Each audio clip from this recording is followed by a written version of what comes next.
আমার কথা শুনবার জন্য আপনাদের স্বাগত জানাই। শেখ হাসিনার ভবিষ্যৎ কি? যিনি একসময় মনে করতেন গোটা বাংলাদেশের 18 কোটি মানুষের জনগণের ভবিষ্যৎ তার হাতে।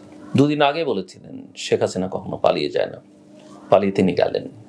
ভারতে তিনি আশ্রয় নিয়েছেন, ভারত তাকে আশ্রয় দিয়েছে। ভারতীয় কর্তা ব্যক্তিদের ভাষায় তিনি ভারতের অতিথি। বাংলাদেশের সবচেয়ে ঘৃণিত মানুষটি এখন ভারতের অতিথি। ভারত নিয়ে নানা রকমের প্রশ্ন আমরা অতীত করেছি, তুলেছি। ভারত আমাদেরকে ভালোভাবে বুঝতে পারে না, বাংলাদেশকে বুঝতে চায় না, এটা তাদের সমস্যা। কিন্তু আমরা বাংলাদেশের জনগণ ভারতের সঙ্গে বন্ধুত্ব চাই, বন্ধুত্বপূর্ণ সম্পর্ক চাই, কিন্তু মর্যাদার সঙ্গে সেই সম্পর্কটা নির্ণীত হতে হবে।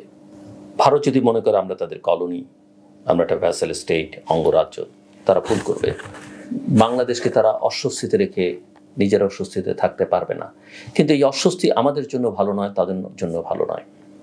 ভারতের সঙ্গে আমাদের অনেক মিল আছে, আমাদের জন্মের সঙ্গে তাদের নিবিড় সম্পর্ক আছে। আমরা কোনোটাই অস্বীকার করতে চাই না এবং আমরা মনে করি আমাদের ভালো সম্পর্ক নিঃসন্দেহে তাদের জন্য কল্যাণকর, আমাদের জন্য কল্যাণকর।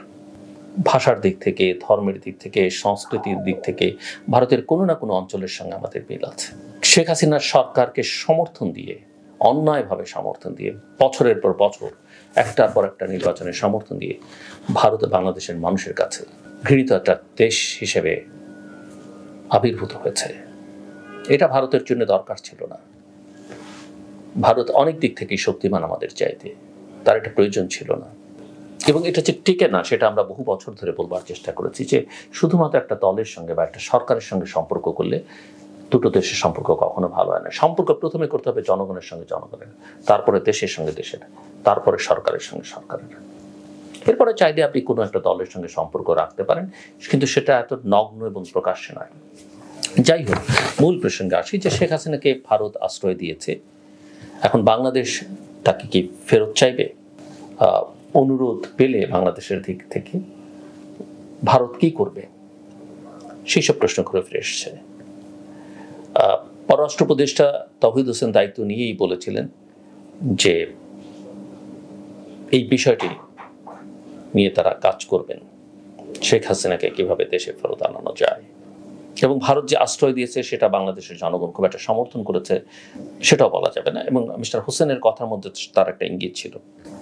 ভারত এবং বাংলাদেশের মধ্যে বন্দি প্রত্যর্পণের চুক্তি আছে এবং 2018 সালের যে সংশোধিত ট্রাভেল অ্যারেঞ্জমেন্ট সেটা অনুযায়ী উভয় দেশের কূটনৈতিক এবং অফিসিয়াল পাসপোর্টধারীরা ভিসা ছাড়াই, আমি আবার বলি কূটনৈতিক এবং অফিসিয়াল পাসপোর্টধারীরা, যারা ডিপ্লোম্যাটিক পাসপোর্ট বা অফিসিয়াল পাসপোর্ট হোল্ড করেন, আমাদের মতো অর্ডিনারি জনগণ যে অর্ডিনারি পাসপোর্ট আমরা ইউজ করি সেটা নয়, সবুজ কালারের বাইরে যে পাসপোর্ট আছে বিশেষ করে লাল রঙের, তারা ভিসা ছাড়াই 45 দিন পর্যন্ত অন্য দেশে থাকতে পারেন।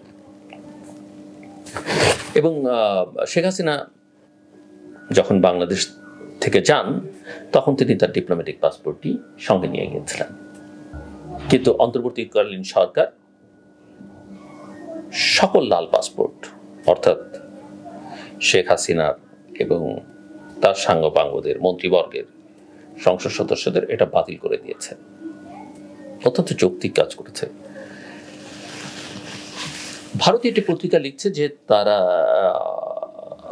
বিভিন্ন সংবাদ মাধ্যমের প্রতিবেদন থেকে যেটা দেখতে পেয়েছেন যে 76 ইয়ার্স ওল্ডের এই নারী নেত্রী, সাবেক প্রধানমন্ত্রী শেখ হাসিনা, তার লাল পাসপোর্ট ছাড়া আর কোনো পাসপোর্ট নেই। যদিও তার সাঙ্গপাঙ্গ যেমন বেনজির আহমেদ 5-6টা পাসপোর্ট করেছিলেন নানান নামে নানানভাবে, সেটা তিনি করেননি।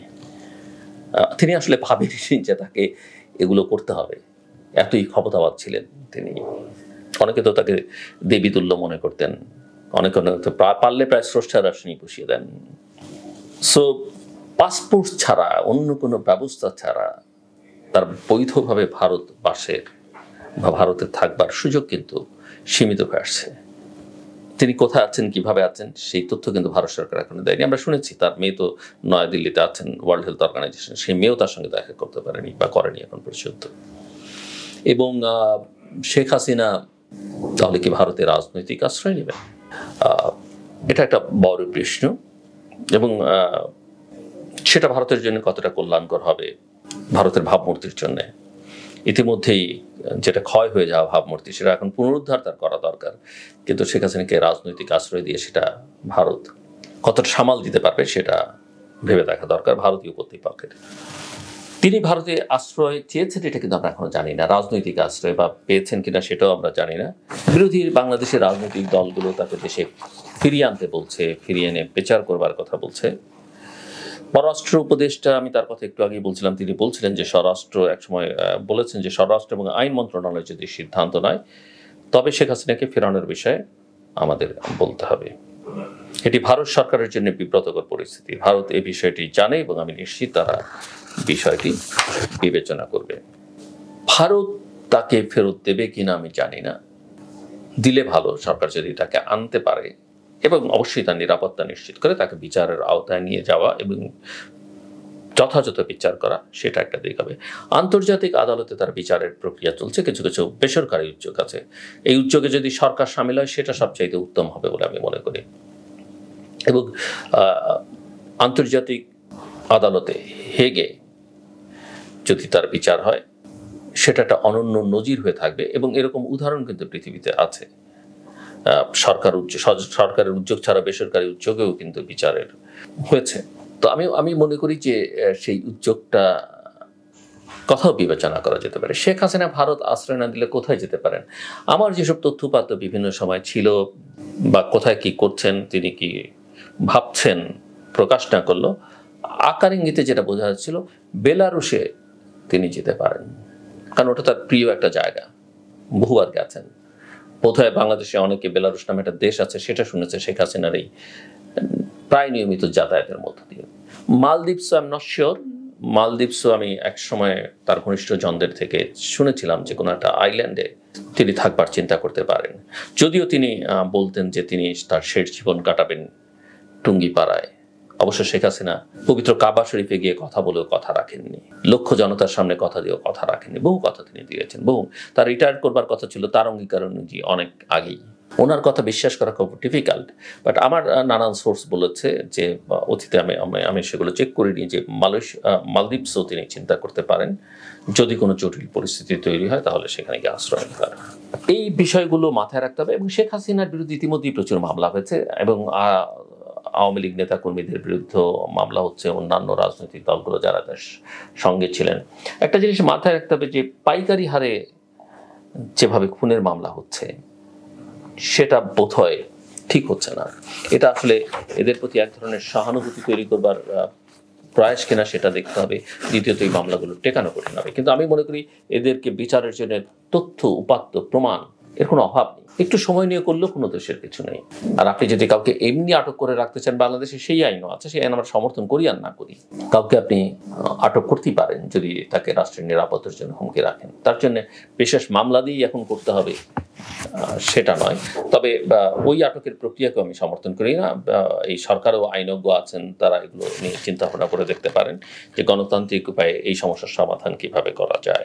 এখন দেখলে মনে হয় যে ক্ষমতায় তো প্রফেসর ইউনূস আছেন কিনা। অনেক সময় এই অদল বদল, পরিবর্তন, প্রমোশন মামলা দেখলে মনে হয় যে অন্য কোনো একাধিক রাজনৈতিক দল একটি নাম বলাই যেতে পারে যে তারাই বোধহয় ক্ষমতা এসছে।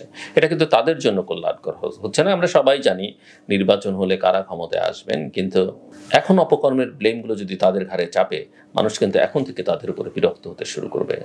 সেটা সেই দলগুলোর জন্য ভালো হবে না। আমি বিশেষ করে বিএনপি এবং জামায়াতের কথা বলছি।